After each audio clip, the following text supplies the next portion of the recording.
y sobre todo, bueno, para continuar el trabajo, porque también está previsto esta tarea para este día.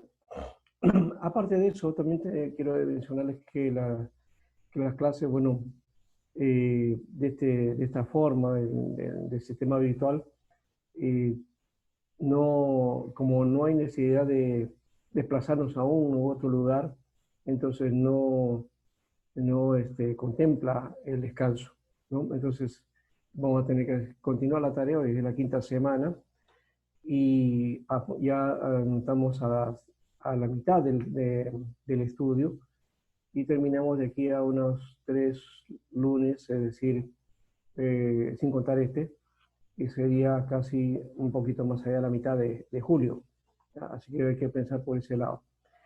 Si no esta clase, tenemos que pasar hasta más allá de 28 de julio. Y bueno, no vamos a tocar ese espacio.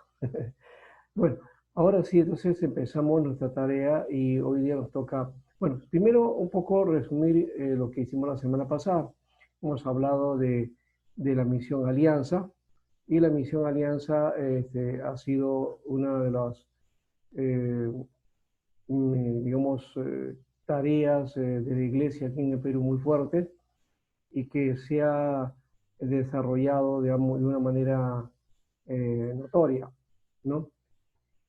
Entonces, desde esa perspectiva, eh, como determinación no se dio hasta, ha entrado ya varios años, ¿no? Dijimos que era solamente una misión y hemos denotado este trabajo aquí, tratando de darle la mejor pauta de, este, de esta tarea. Quiero ver a ver dónde se ha puesto. Sí, no lo reconoce. Bueno, vamos a ver cómo hacer con esta vez. Ya estamos entonces aquí tratando de confirmar esto.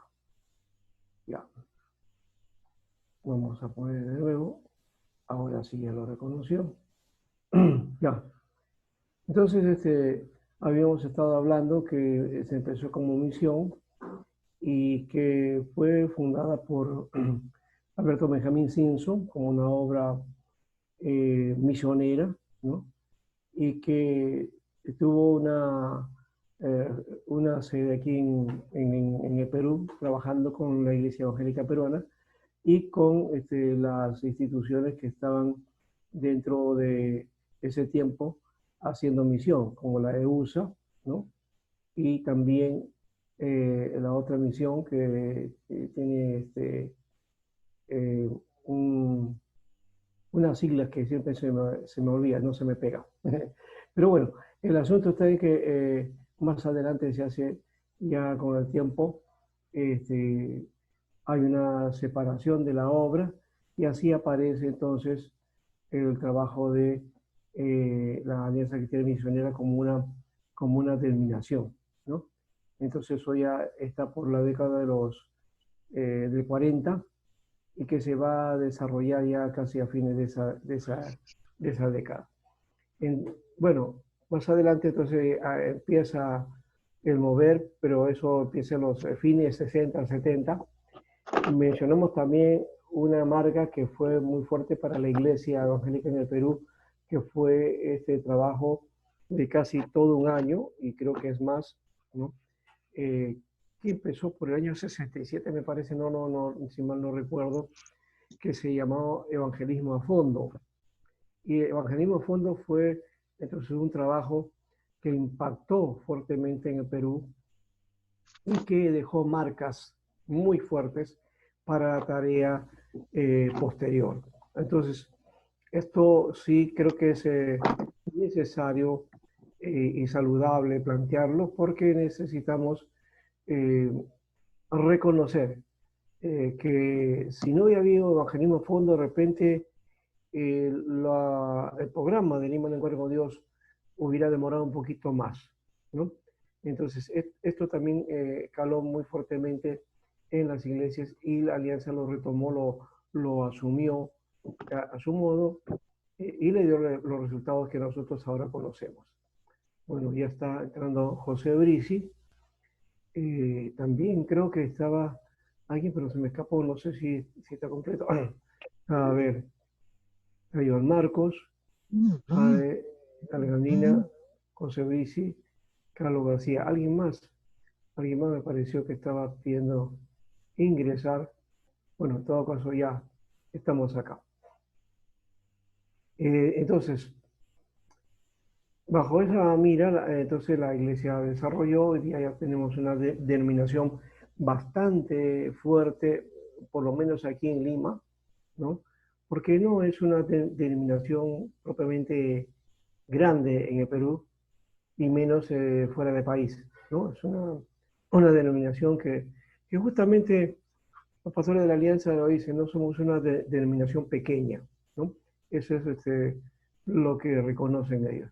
Bueno, ahora, yendo a esto, hay una cuestión que había que trabajar también por otro lado, porque la Alianza Cristiana Misionera era de origen presbiteriano, con características presbiterianas. Tenía, por ejemplo, entre sus directivos el consistorio bien formado, tenían sus ancianos y toda la parte también administrativa.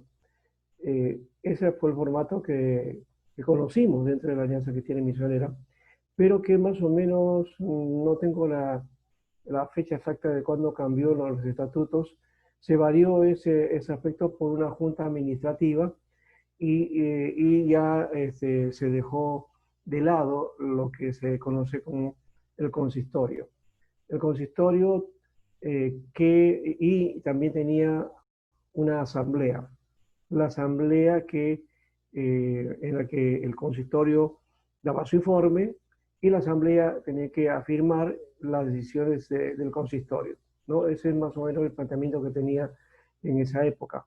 Hoy día hay entonces juntas administrativas y generalmente hay un equipo pastoral aparte y la junta administrativa haciendo su tarea eh, y haciendo asambleas solamente para cuando se necesita convocar el asunto de la conformidad del pastor o el cambio de pastor. Eh, Ahora, ¿por qué estoy mencionando eso también? Hay otra cosa que también tenemos que dar en esta pauta. ¿Por qué no siguió un poco el camino entonces, si era calvinista en teología, por qué no siguió la corriente o toda esa tradición?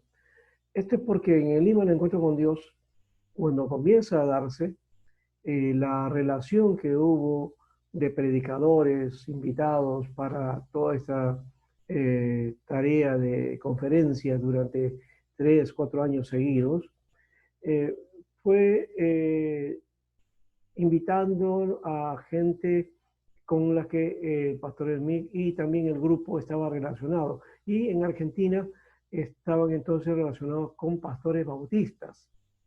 Así que la mayoría de pastores bautistas son los que fueron invitados a las conferencias de Lima en Encuentro con Dios, ¿no?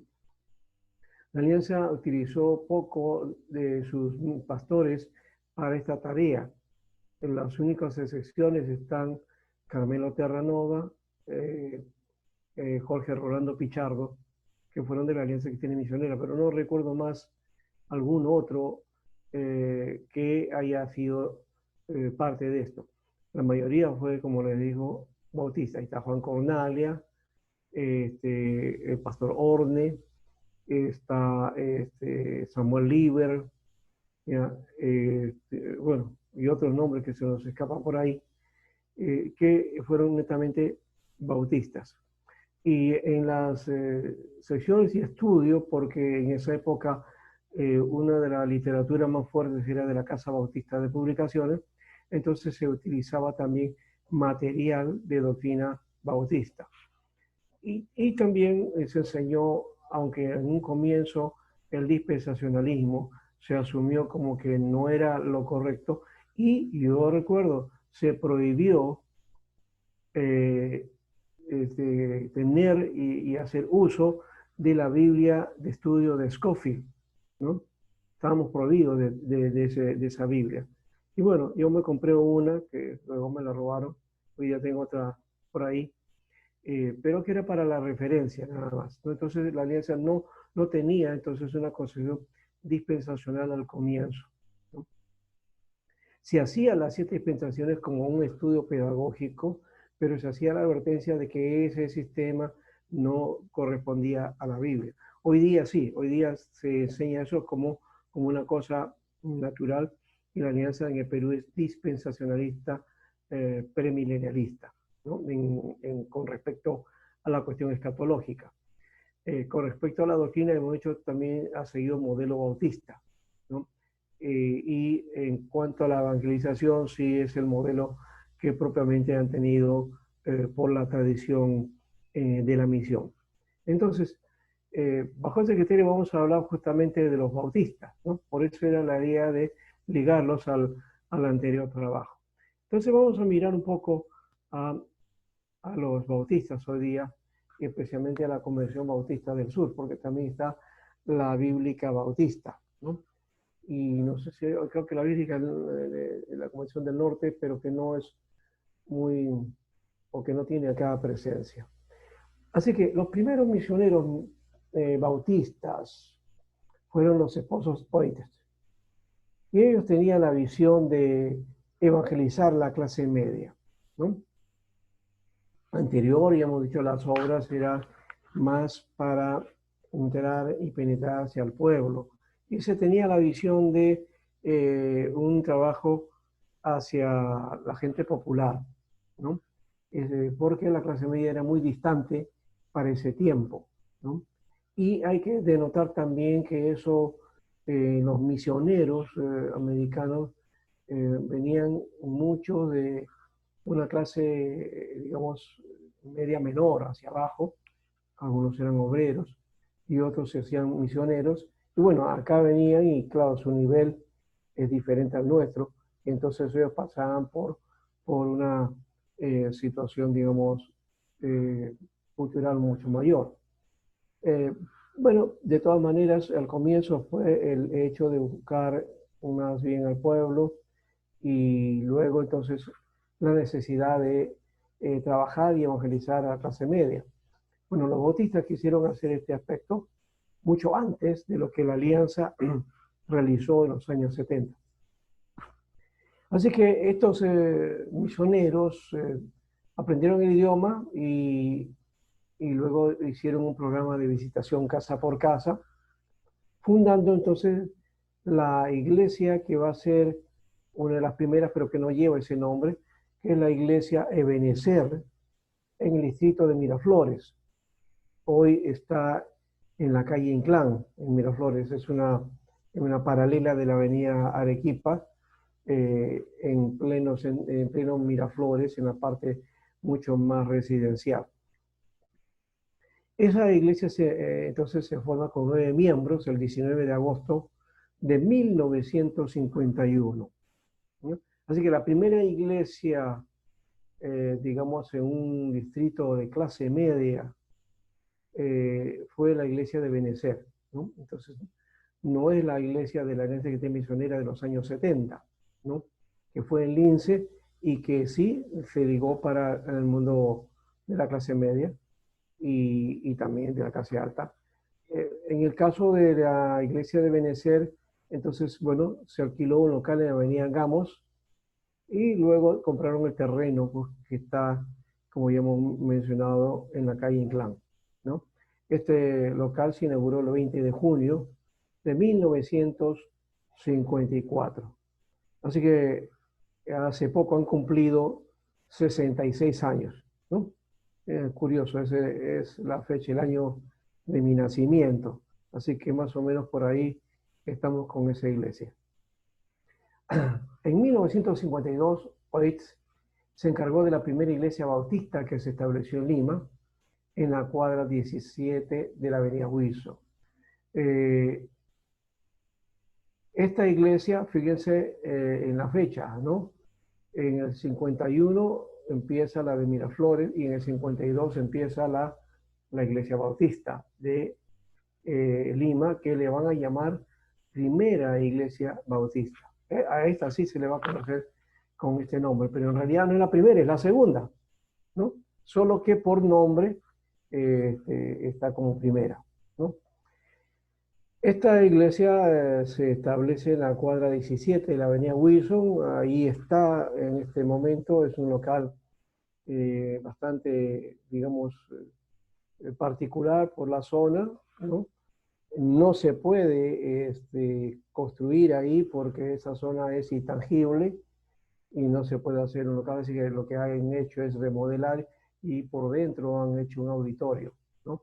Pero la casa que queda la fachada, para no perder la estética que tiene el lugar, permanece de la misma manera. Así que cuando uno va por ahí, nadie se da cuenta de que hay una iglesia, ¿no? Un conjunto de casas muy, muy bonitas, ¿no? Y que se han salvado porque ya algunas cuadras por ahí también hay algunos edificios que han quitado el orden estético. Pero bien, ese es otro asunto ya de las administraciones que han estado en la ciudad. Eh, Otra cosa que tenemos aquí es que la iglesia de Miraflores entonces quedó a cargo de Robert Harris, ¿no? Que luego de estar ahí establece obras en Surquillo, ¿no? En San Martín de Porras también, en Arequipa y en Trujillo en 1959, ¿no? Y en ese mismo año se establece el Instituto Teológico Bautista de Estudios Nocturnos, ¿no? Eh, Ahora, pero también ocurre que a pesar de que hay mucha obra, mucha tarea, posiblemente mucha inversión en todo este aspecto, no hubo el crecimiento inicial, no fue sólido, ¿no? Eh, no se alcanzó en ese aspecto lo requerido, aun cuando hubo mucha ayuda externa. Más adelante pues hubo problemas administrativos que se solucionaron, ¿no? Ya, mientras iba creciendo también el número de pastores nacionales, ¿no? Ya el liderazgo sí fue formado y comienza ya a formarse nuevos pastores y de esa manera el instituto por lo menos va cumpliendo su rol. Las iglesias afiliadas a la convención hoy día se pueden encontrar en Piura, Cajamarca, Lambayeque, Amazonas, La Libertad, Ancash, Iquitos, Lima, Junín y Huancavelica. Y posiblemente ahora ya haya otros lugares también, aunque no conozco mucho de cuánto la obra bautista en ese aspecto ha ido desarrollando desde el estudio que hicimos hasta ahora, ¿no? Sí conozco la iglesia de Iquitos porque ahí hemos ido a predicar también. Yo tenía un amigo que justamente era pastor bautista y su esposa había estado con nosotros en la Juventud de la Alianza Cristiana y Misionera del INSE. Y él también iba de joven ahí cuando estaba con ella antes de casarse. Y bueno, se casaron y ellos forman una pareja pastoral. Y una de las tareas pastorales que hicieron es ir hacia a la ciudad de Iquitos. Ahí estuvimos en esa época, justo cuando ellos, ahí yo también estaba en esa tarea. Así que conocí de cerca a los bautistas ahí y a ese local y esa tarea que estaban realizando ellos. Muy bien, entonces esta es más o menos la idea con respecto a la iglesia bíblica eh, bautista, la Convención Bautista del Sur, así se llama, Convención Bautista del Sur, de donde es también el pastor Carlos García, ¿no? Bueno, el que fue el pastor Carlos García, que llegó a ser en la década de los 90 segundo vicepresidente del Perú, de la nación, claro, en un tiempo muy convulsionado, él fue dejado de lado y bueno, hay diferentes posiciones con respecto a él, en su actuación frente a esto y el no apoyo al golpe de Fujimori, que también se ganó él un espacio frente a un grupo de la iglesia que se apoyaba esto, ¿no? Bueno, al final ha quedado dentro de la historia, él, y ha partido con el Señor hace unos años atrás, no mucho, y él ha quedado como una clave, un líder dentro de los pastores y liderazgo de los bautistas del sur. También hizo una tarea con esta comunidad universitaria, ¿no? Porque fue estudiante de San Marcos también. Él era, si no me equivoco, era economista. En fin, él fue uno de los destacados y hay otros más que han ido haciendo su tarea en ese perfil. Entonces, bajo este criterio, ahí vemos entonces una parte de lo que hicieron la Convención Bautista del Sur en nuestro país. Ahora vamos a ver a los otros bautistas, porque son varios, ya hemos dicho, ¿no? Hoy, hasta ahora hay bautistas carismáticos también, ¿no? Eh, Está entonces la Bíblica Bautista, y no sé si antes de entrar a esta otra misión, quisiera mencionar algo sobre los bautistas del sur, ¿no? De la convención, ¿no? Si quieren una intervención, una pregunta. Bueno, lo que sí queremos añadir antes de entrar a la otra iglesia bautista es que los bautistas son de corte congregacional, esa es su forma de gobierno, ¿no? Y esta convención bautista es, digamos, de carácter central.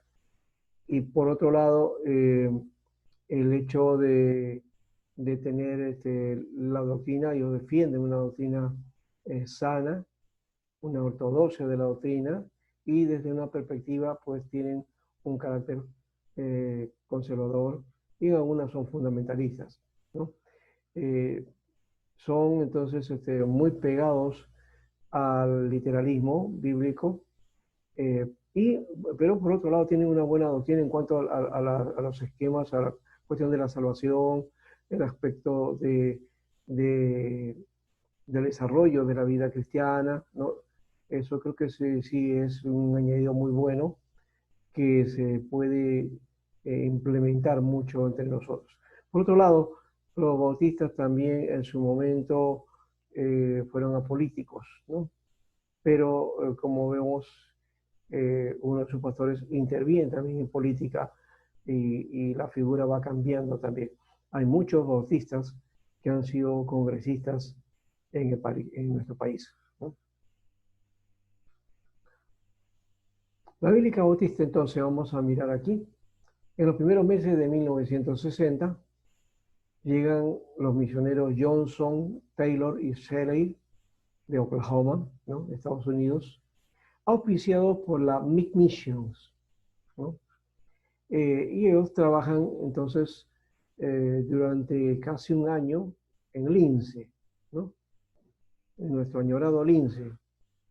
Lince me ha marcado mucho en la vida porque yo conocí al Señor en una iglesia en Lince y luego al tiempo viví también en Lince en parte, o en un momento de mi vida, no mucho, pero estuve por ahí.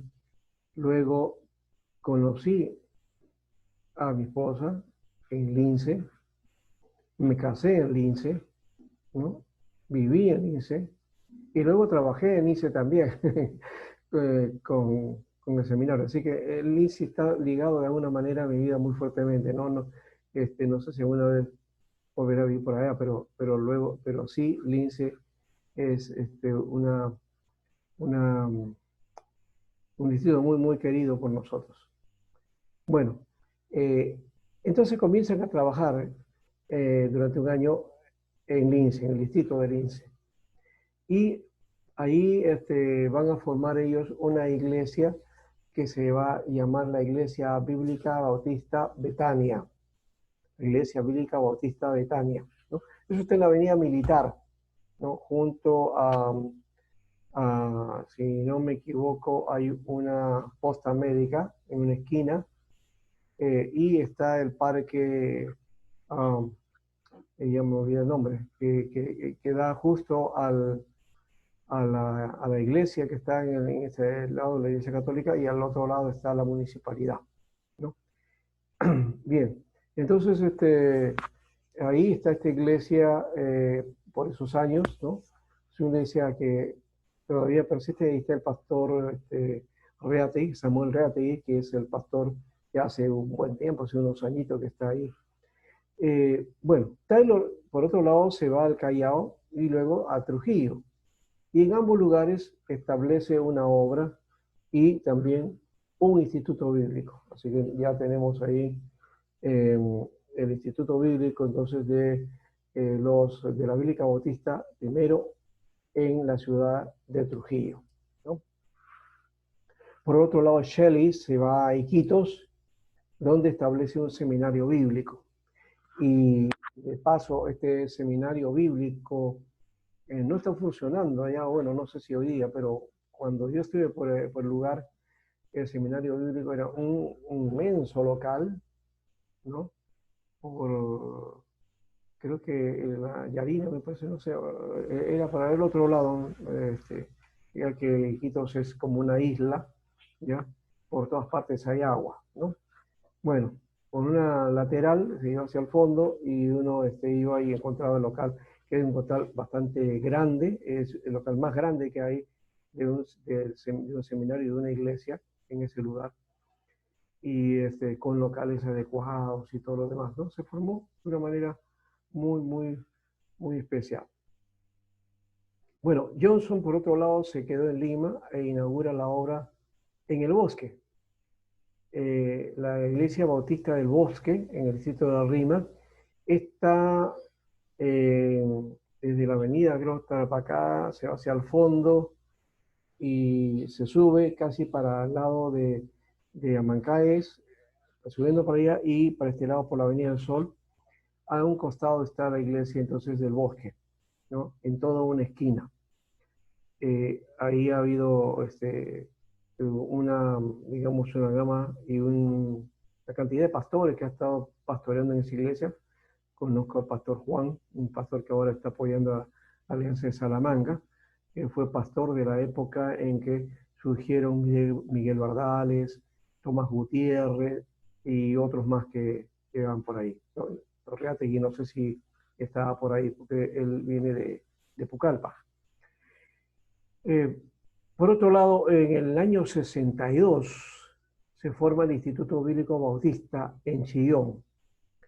Esto se va a dar en la carretera Panamericana Norte, ¿no? Es un local muy especial que está, digamos, a un costado del río Chillón, en Puente Piedra, ¿ya? Y que justamente cuando hubo esta cuestión del niño, el último que hubo, ¿no?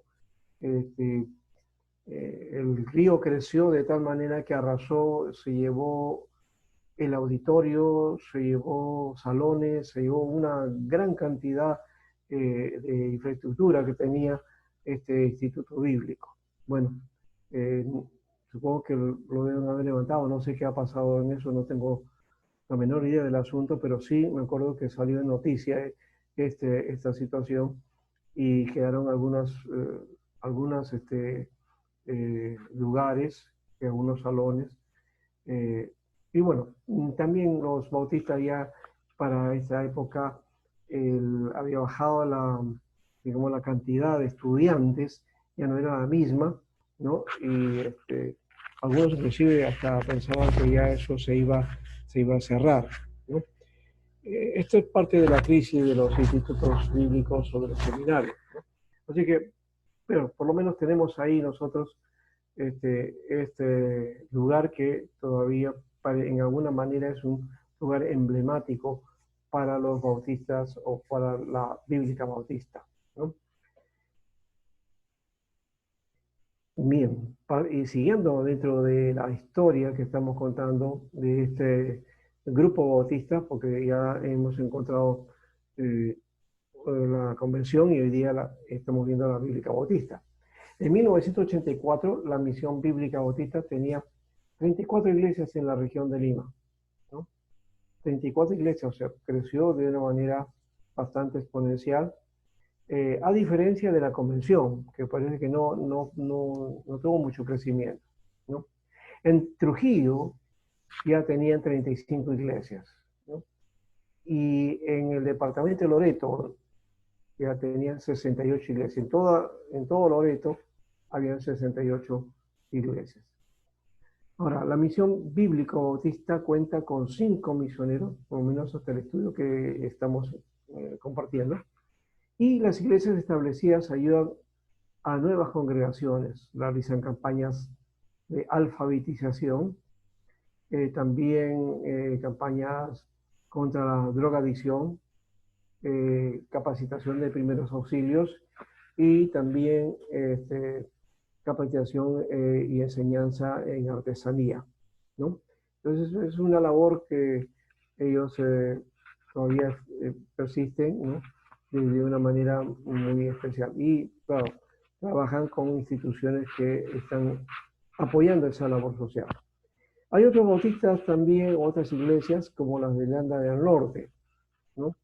Que llegaron en 1927 y se establecieron en Tacna, en Puno y luego en Moquegua, ¿no?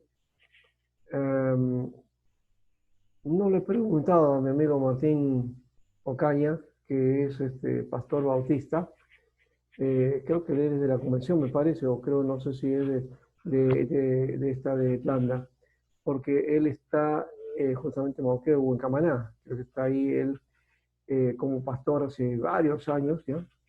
Es pastor bautista, que ya, digamos, se ha acentuado ahí en ese lugar y está ya hace un buen tiempo ahí, ¿no? Eh, en todo caso lo voy a preguntar en su momento.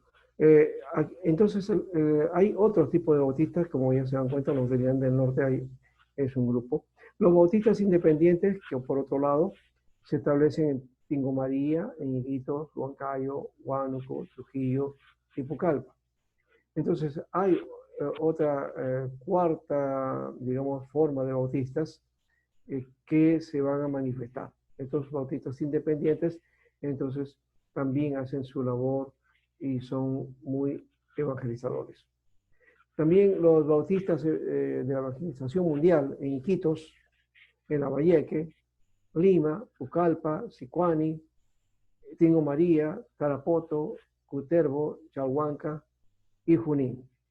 Este es entonces un quinto movimiento, una quinta iglesia de corte bautista, ¿no? Que se va digamos, va a realizar sus tareas, su obra en diferentes lugares, ¿no? Si se dan cuenta, se diversificaron los bautistas en varias congregaciones y en varias denominaciones bautistas, ¿no? Así que así como los presbiterianos hay 3 o 4 hoy día, ya más o menos hay un número entre bautistas, entre presbiterianos que vienen de Corea, y presbiterianos de aquí de Perú y de los que están ligados a Suiza o hasta Estados Unidos. Son ya varios movimientos. Igual también aquí los bautistas también tienen entonces una diversificación, ¿no? Así que esa diversificación de iglesias hace que los bautistas estén en su labor de insistencia en la autonomía de cada congregación. Cada congregación es autónoma, ¿no? Y esto facilita la separación eclesiástica del dominio institucional o denominacional, ¿no?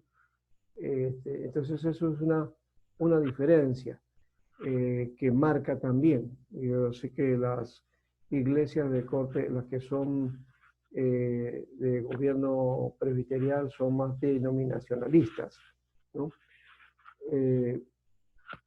Y menos autónomas, ¿no? En la mayoría de casos.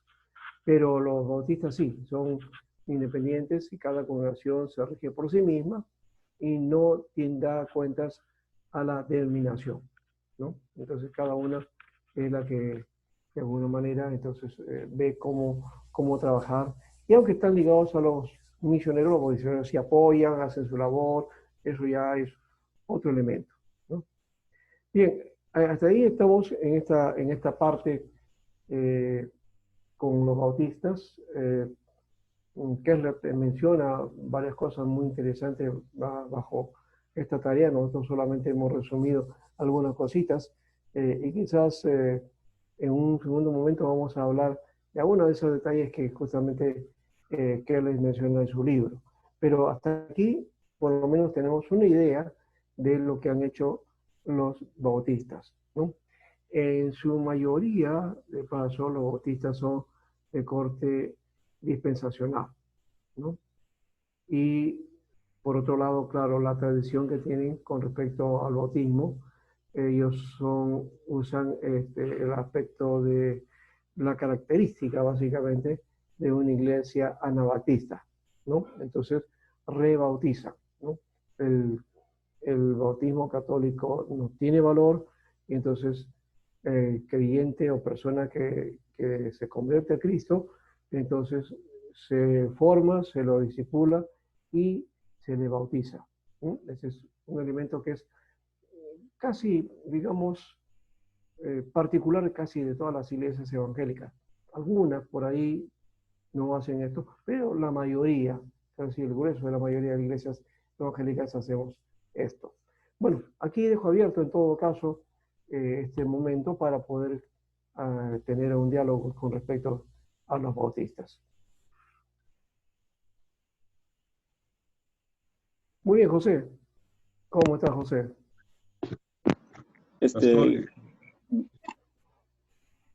Bueno, ¿me escuchan? Sí, ¿Aló, te escuchamos, pastor? te escuchamos, te escuchamos. Pastor, solamente quería hacer una inquietud, ¿no? En la iglesia, en los seminarios bautistas, ¿solamente estudian de la misma denominación o Ya. reciben de otras denominaciones? Bueno, creo que a estas alturas, como todo seminario, deben recibir a otros, pero de hecho que su énfasis bautista, eso no se lo quita, ¿no? Son muy ligados a eso, ¿no? Eh, y lo marcan, sobre todo, ¿no? Marcan ese hecho, ¿no? Hay una cosa que no nos debemos olvidar de los bautistas. Los bautistas han sido radicales con respecto a esto y muy separatistas con respecto a otras iglesias. ¿En qué sentido? En que ellos se creían que eran la iglesia evangélica más centrada a la Biblia, ¿no? Entonces no se junta con otras iglesias. ¿Sí? Y tanto que se llegó a acuñar un refrán por décadas ahí pasadas, y que se decía que el cielo era bautista, ¿no? El cielo es bautista, decía. Entonces solamente los bautistas se van al cielo. Esa idea, ya acá hoy día ya no tiene mucha vigencia, pero en su momento esa era la discusión, ¿no? Entonces eso se rompió ya. Por eso mismo podía ser que el bautista ahorita sea así, pero yo entiendo, y Tomás, por ejemplo, siempre lo ha comentado, que la mayoría son bautistas. Bueno, él estudió en el Bautista de Chillón y orgulloso de ser de ese instituto, ¿no? Y orgulloso de ser bautista, ¿no? Y entonces dice, los bautistas son lo mejor, ¿no? Esa es la idea que se tiene, ¿no? Entonces, básicamente, si alguien va a estudiar a un instituto bautista, de hecho que lo salen jalando para ser bautista, ¿no? Esa es, ¿no? Es como la corriente que se tenía. Yo recuerdo cuando el seminario estaba ahí en Miller y teníamos actualización pastoral y teníamos otras cosas, y algunos decían, no, acá nos quieren, quieren que nos convirtamos al presbiterianismo, y no era la idea tampoco, ¿no? Nosotros, usted era más abierto en ese aspecto, éramos más tolerantes, ¿no? Aunque sí, la iglesia cristiana tiene su corte seminario, es su teología calvinista, ¿no? Eso está presente, de hecho, en toda la tarea curricular, pero no nos hacemos problemas para que las otras opiniones puedan ser vertidas y que cada uno entonces respete uno a otro, ¿no? Esa ha sido la diferencia en todo caso entre nosotros. Por la naturaleza del seminario, ¿no? Porque si hubiera sido de repente un seminario propio de la IPRP o de la INP o como se llaman las iglesias presbiterianas en el Perú, posiblemente sí hubieran tenido ese corte también, ¿no? O sea, muy rígido en cuanto a la teología, muy radical en su posición, ¿no? Esa es una característica que hemos heredado del tiempo denominacional. Lo denominacional marcó esas diferencias y también se prohibía, por ejemplo, se prohibía ese hecho de juntarse un bautista con un presbiteriano o con un pentecostal o con uno de la alianza, ¿no? Cuando era joven, por ejemplo, había un hermano muy querido nuestro en la alianza de Miraflores, que habíamos salido del INSE para formar la alianza de Miraflores. Y este hermano nos decía, la mayoría estábamos solteros, y él nos decía, ustedes ni piensen en buscar esposa en otras denominaciones. Tienen que casarse con, con hermanas de nuestra denominación, ¿ya? Y tampoco vayan a otra iglesia de la Alianza, tiene que ser de acá, de Miraflores, decía él. Así que era bien radical en ese aspecto, ¿no? Bueno, algunos no le hicimos caso, pero lo cierto es que esa fue la efervescencia que se tenía en ese tiempo, ¿no? Muy bien en la evangelización, muy bien esto, pero cada uno en su rumbo, en su terreno. Entonces, no, este es mi terreno, no me pises, ¿no? Tú, tu terreno por allá, yo acá, ¿no? Ese era. Y cuando había Pastor, pero quizás, eso era incongruente, ¿no? Y ah, sigue siendo incongruente hasta ahora, porque ¿de qué unidad hablamos? ¿De qué amor hablamos? Cuando no, que entre la unidad nosotros, era para las cuestiones de ganar para Cristo a la gente, o ¿no? para su molino, ¿no? Claro, y después, bueno, a ver quién se lleva la torta, ¿no? Es el lío después. Pero no, hoy hay más tolerancia, pero todavía continúa la división. O sea, yo creo que esa división se ha ahondado todavía, se ha hecho mucho más fuerte. Eh, no se entiende y estas iglesias ahora independientes y algunas ultraconservadoras es la que está haciendo daño a ese trabajo de forzarnos de hacer trabajos en común, ¿no? Quizás no vamos a unirnos nunca, pero de trabajos en común, respetando cada uno nuestra tradición, ¿no? Eh, Eso yo lo entendía desde el comienzo. Eh, a nosotros nos llamaban de, no, que nosotros tenemos que comprometernos con la iglesia y para comprometerse con la iglesia era con nuestra denominación, más allá no. Entonces se hablaba mal de pentecostal, los bautistas no, los otros no, y a nosotros sí. Pero como yo pertenecía a una generación bastante inquieta, entonces comenzamos a mirar que el Evangelio no era así, ni estaba ligado solamente a esa denominación. Y yo desde que conocí al Señor me di cuenta de eso y tuve una lectura, eh, comencé a hacer una relectura de la Reforma, de los reformadores, de la época protestante y cómo fue todo el asunto. Y, y así fue que poco a poco me di cuenta pues, que la iglesia no era solamente la iglesia que yo conocía, sino que la iglesia también estaba en los bautistas, estaba en los pentecostales, en la asamblea, ¿no? ¿Qué otra? En la metodista, ¿no? ¿No? En la IEP, ¿no? En fin, entonces la iglesia era diversificada, estaba formada de diferente modo, pero que teníamos una misma meta, ¿no? Y entonces decían, bueno, así se ha hecho, pero somos igual, somos de Cristo, ¿no? Somos de Cristo todos. Yo no hacía ninguna diferencia entre uno y otro, ¿no? Les cuento, cuando me convertí, ya había salido del colegio, tenía 21 años, ya había salido bastantes años del colegio, pero estaba ligado de alguna manera con algunos amigos, y en el colegio había unos hermanos, dos eran mellizos, y un tercero, que era el mayor, que eran evangélicos, eran de la IEP, y que se comportaban muy bien, un buen testimonio, todo.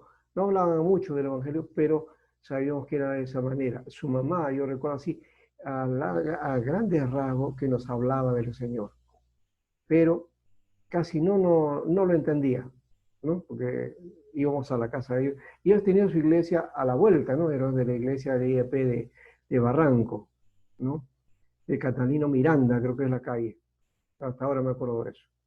Eh, Cuando yo me convertí, lo primero fue que los llamé a ellos y le dije, mira, ahora soy creyente. Le digo, pero ¿por qué no nos hablaron ustedes del Señor? Así le decía, ¿no? Como que, como desafiándolo, diciendo, ustedes debieron haberlo hecho también antes, y en todo caso, bueno, ahí está. Ahora sí son bien evangelizadores, ¿no?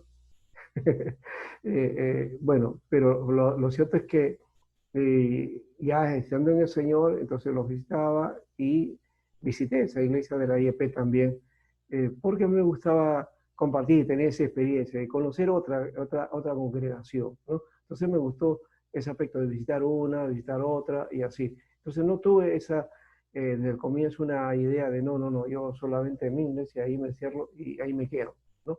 Me encuadro acá y no pienso más allá. Eso no fue mi mira. Y luego desarrollando más adelante, estudiando ya para el ministerio y desarrollando todo lo que vino más adelante, bueno, se afirmó esa idea, ¿no? Entonces, por eso que no tengo ningún problema en ese aspecto. Mi visión es mucho más abierta de la iglesia que desde una perspectiva denominacional. Pero aún así, claro, lo denominacional lo respeto y creo que es necesario respetarlo y hacerlo. Y en el lugar que estás, puedes hacer la labor que corresponde, ¿no? Eso creo que sí es bueno y es ético también, ¿no? Muy bien. Sí, pastor. Ya. ¿Qué más? Caro, ya mencionaste eso, ¿no? Que la incongruencia que hay, pero así estamos, ¿no? Tenía dos comentarios, ¿no? A ver, sí, sí.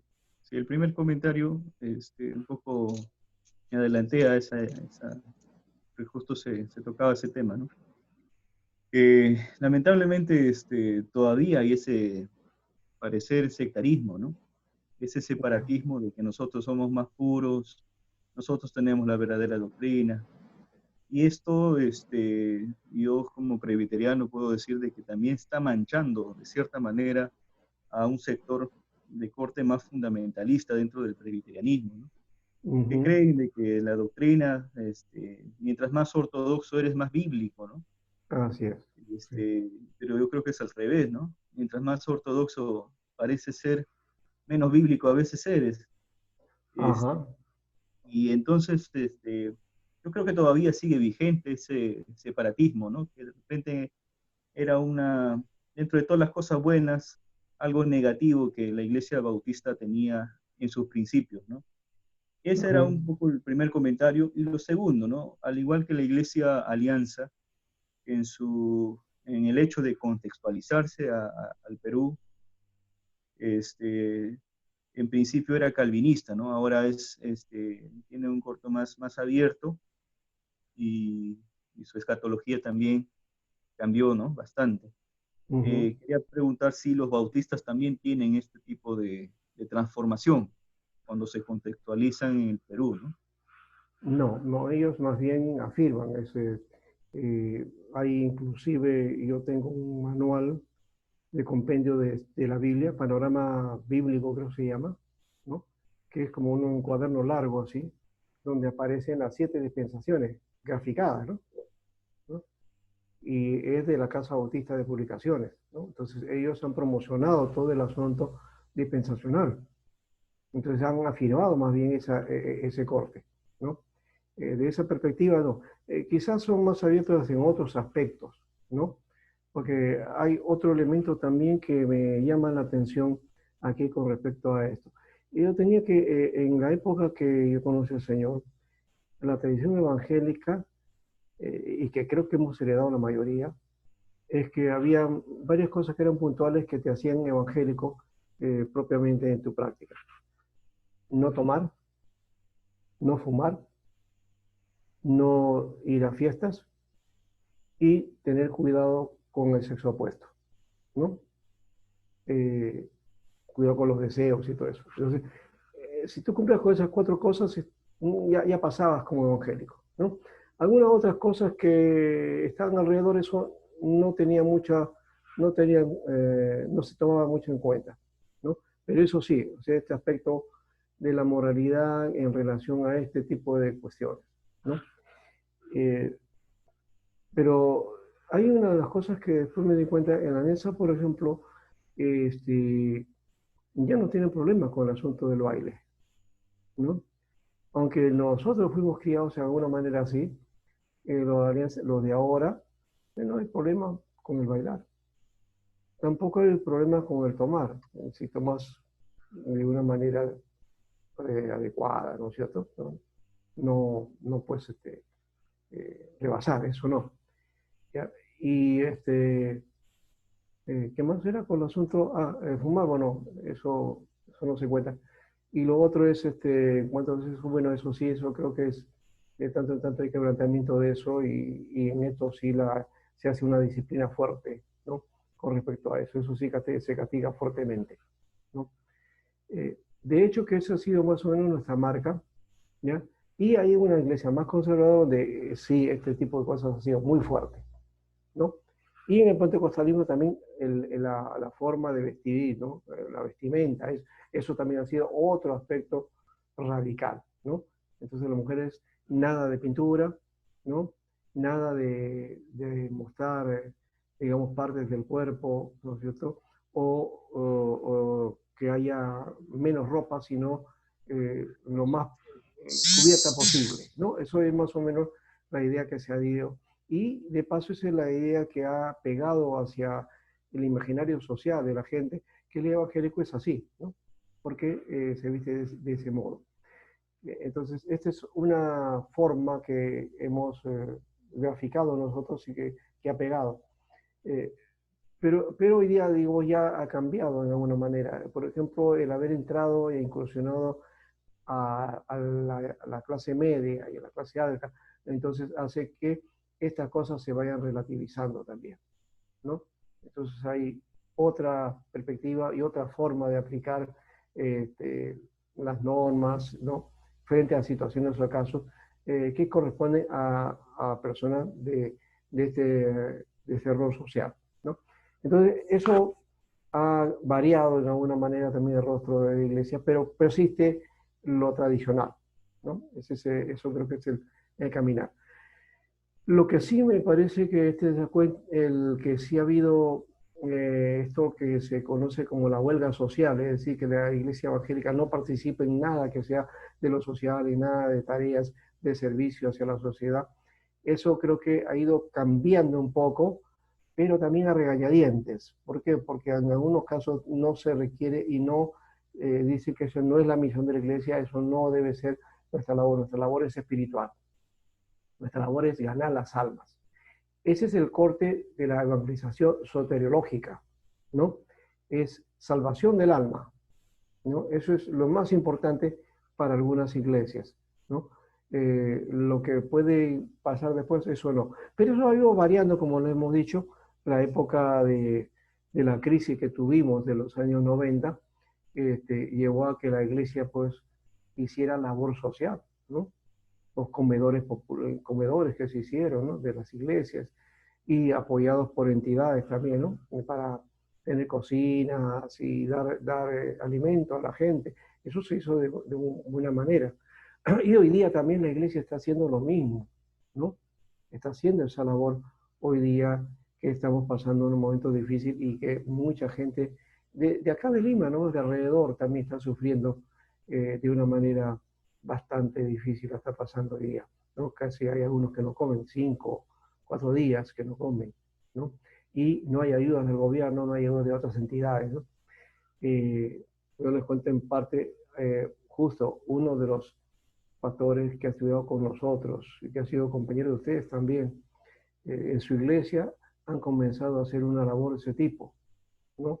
Y aún estando en este proceso de la cuarentena y todo, Entonces ellos se han puesto en acuerdo ha habido ofrendas y se compra viandas comestibles y se lleva a lugares que menos uno imagina de la ciudad, ¿no? Claro, con el cuidado debido ellos lo están haciendo, pero están haciendo ayer sábado, no, sí, el sábado hicieron también una labor, él estaba mencionando eso de días anteriores, ¿no? Entonces están programando ese aspecto, por ejemplo, de apoyo. Es una buena labor, me parece que es, aún con el cuidado también que debe tener frente a esta situación, pero que es una labor que, de riesgo, pero que la iglesia también está realizando. Y no es la única, hay muchas otras iglesias que lo están haciendo y que, bueno, no están en sus estatutos eso, pero la situación demanda, ¿no? ¿No? Apremia. Y entonces la sensibilidad para el apoyo a otros también entonces requiere el tener entonces voluntad y decisión también para realizar esa tarea. Bien, entonces creo que eso de repente puede cambiar el rostro del país también y el rostro, perdón, de la iglesia frente al país, ¿no? Hoy estamos en un momento de cambio en todo sentido en la sociedad, porque lo que vamos a vivir fue después de toda esta situación de la pandemia, que va a alargarse, no sé cuántos años más va a ser, si es que el Señor no viene antes, pero el asunto es que va a ser la iglesia, ¿qué es lo que va a hacer? ¿Cómo va a responder? ¿Cuál va a ser su rol ahora? Y creo que ahí es donde tenemos que cambiar nuestra visión de lo que hemos hecho hasta ahora, ¿no? Muy bien. ¿Alguien más, Alejandrina?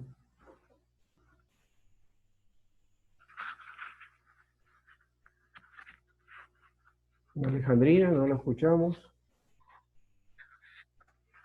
Sería bueno de paso, aunque ya estamos en el último, pero como vamos a seguir en clases virtuales, que tengan su video sí abierto ya para verlo, porque de repente ha sucedido con otros seminarios, ponen ahí, pero se van a otro lado. No creo que estén haciendo eso ustedes, ¿verdad?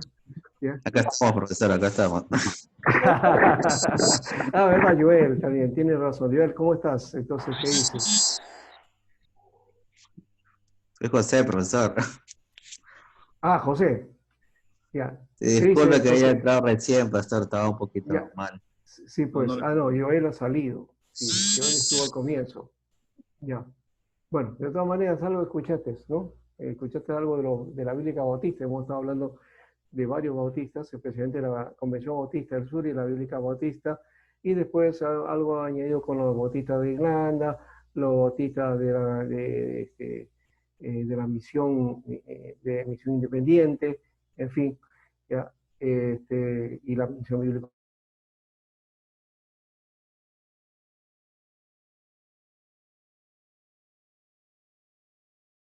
Básicamente evangélico va a seguir la línea bautista, ¿no? Es la línea bautista la que se populariza de alguna manera. No sé si es por la editorial de Mundo Hispano, Casa Bautista de Publicaciones, ¿no? No lo sé si es por ese lado. No sé si es porque los predicadores del Lima de Encuentro con Dios fueron bautistas, pero eso se hizo fuerte.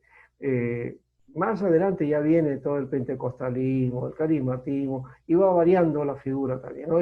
Eso va a cambiar un poco la figura, por eso digo, hoy día un evangélico tú vas o va a un matrimonio evangélico de más o menos de por ahí, clase media para arriba, y vas a ver que ya los hermanos ya no juegan en los matrimonios, ¿no? Como que salte la reina, ese tipo de cosas, así, me acuerdo de un matrimonio.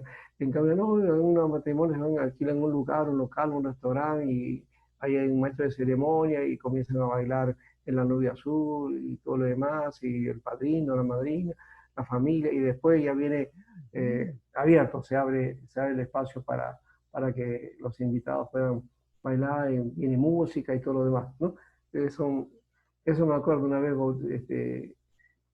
ofició un matrimonio así y, y fue en un restaurante, en un lince, en un hotel arriba allá. Y total, cuando todo estaba bien hasta que de pronto, y bueno, ahora sí, empieza la fiesta, a bailar, y empezó todo. Y los que estábamos ahí, la mayoría nos fuimos yendo poco a poco, no los que éramos no tan acostumbrados a eso. Pero en fin, esas son las formas que ha ido variando de la iglesia, ¿no? ¿No? Muy bien. José, no nos escuchaste mucho en todo caso, pero bueno, vamos a hacer un poco sobre el movimiento pentecostal, pero primero vamos a mirar algo sobre cómo se inicia la cuestión del movimiento y cuáles son sus bases. Básicamente, ese creo que es importante notarlo. ¿Ya? Vamos a un descansito, ¿ya? Vamos a descansar un momentito y después volvemos para después salir, como ya les había ofrecido, un poco más temprano. ¿Ya? Entonces Está bien, vamos a profesor. descanso de 15 minutos. Ya.